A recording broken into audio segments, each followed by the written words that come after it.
Have you ever stayed at an Airbnb and felt something strange? Like something was just off?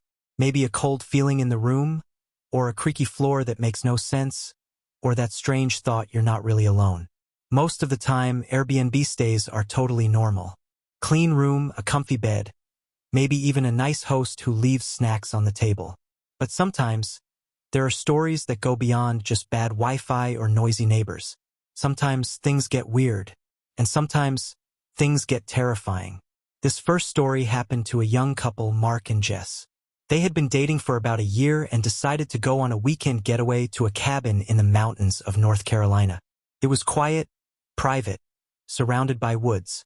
The photos on the Airbnb listing looked amazing: cozy fireplace, wooden deck, even a little lake nearby. It seemed like the perfect escape from the busy city. They arrived on a Friday afternoon, just before sunset. The cabin was beautiful, just like the pictures. There was no TV, no cell service, and barely any internet. At first, they thought it would be fun. Just the two of them, disconnected from the world, enjoying nature. But things felt off from the start. When they entered the cabin, the air inside was cold. Not just cool, but freezing. Even though the thermostat said it was 72 degrees, it felt like walking into a refrigerator. They turned on the fireplace and tried to warm up. Jess even joked, "Maybe this place is haunted." Mark laughed, but later that joke didn't feel so funny. That night, they were making dinner when they heard a loud thump from upstairs. They looked at each other. The host had said it was a one-floor cabin. There shouldn't be anything upstairs. Confused, Mark grabbed a flashlight and checked the hallway. At the end, there was a narrow staircase, hidden behind a door that blended into the wall. It wasn't listed in the photos, and the host never mentioned it. Curiosity got the better of him, and he decided to go up. The stairs creaked with every step. The upper floor was small, dusty, and empty. Just one tiny room with a window facing the forest. But on the floor was something odd: footprints in the dust. Fresh ones, like someone had walked around in the past day. And near the window was a small chair, facing out. Mark felt a chill, even colder than the cabin below. He quickly went back downstairs and told Jess what he saw. They tried to brush it off.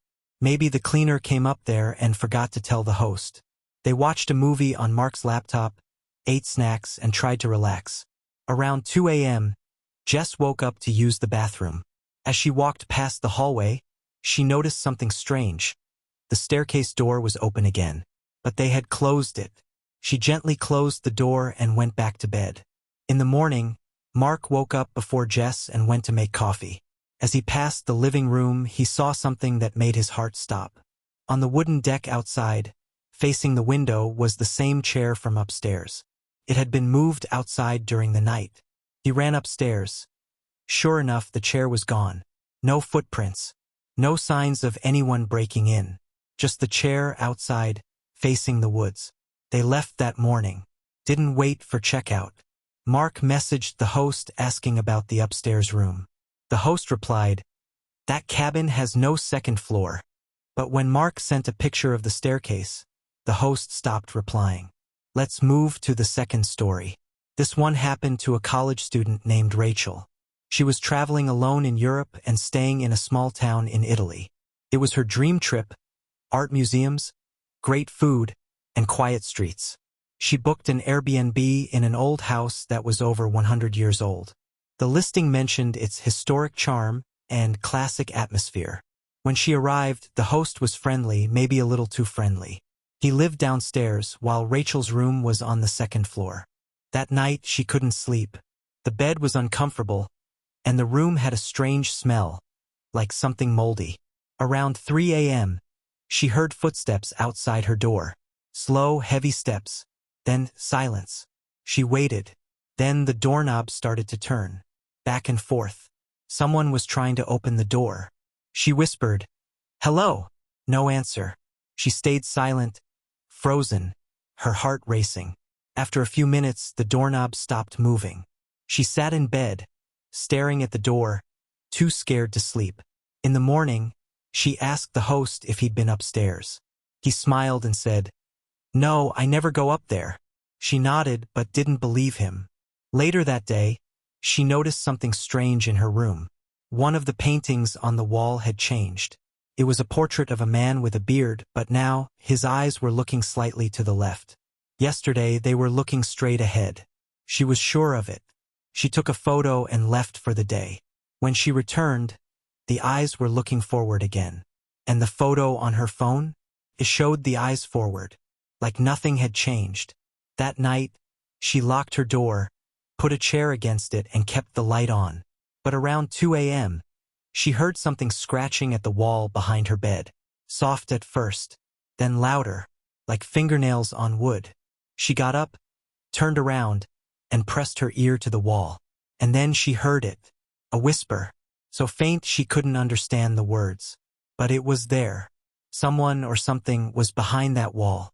She packed her things that moment, grabbed her passport and backpack, and left the house. She walked to the train station and took the first train out. She never even messaged the host or left a review. Sometimes silence says more than words. The last story is one of the strangest ones out there. A man named Paul booked a modern apartment in Los Angeles. He was in town for a work trip and needed a place close to downtown.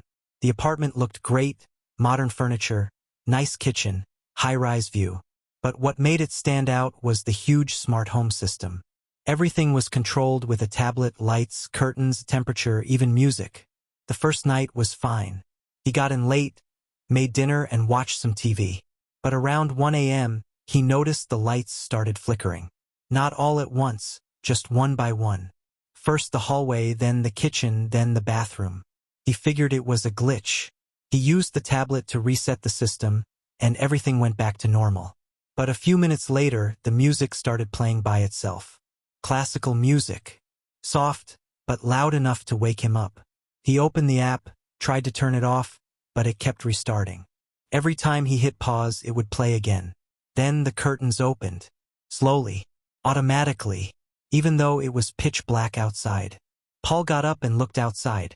The street below was empty. He closed the curtains manually and turned off the tablet. But as he walked back to bed, he saw something in the mirror. A reflection. A man. Standing in the hallway behind him. He spun around. No one was there. The hallway was empty. But in the mirror, the figure was still there. Motionless. Staring. Paul backed away, turned on all the lights, and stood in the corner of the room, heart pounding. Eventually, the mirror returned to normal. The lights stayed on, and he didn't sleep at all. In the morning, he called Airbnb and asked if there were cameras in the apartment. Airbnb told him that all hosts are required to disclose cameras, and this listing didn't mention any. Paul messaged the host, who replied, "There are no cameras." But the last guest said something similar. I didn't believe him. Paul didn't finish his stay. He left, checked into a hotel, and reported the listing. Later, he received an email from another Airbnb user, someone who had stayed at the same apartment months earlier. Somehow, they had found Paul's review. The message said, "I saw him too. He's in the mirror.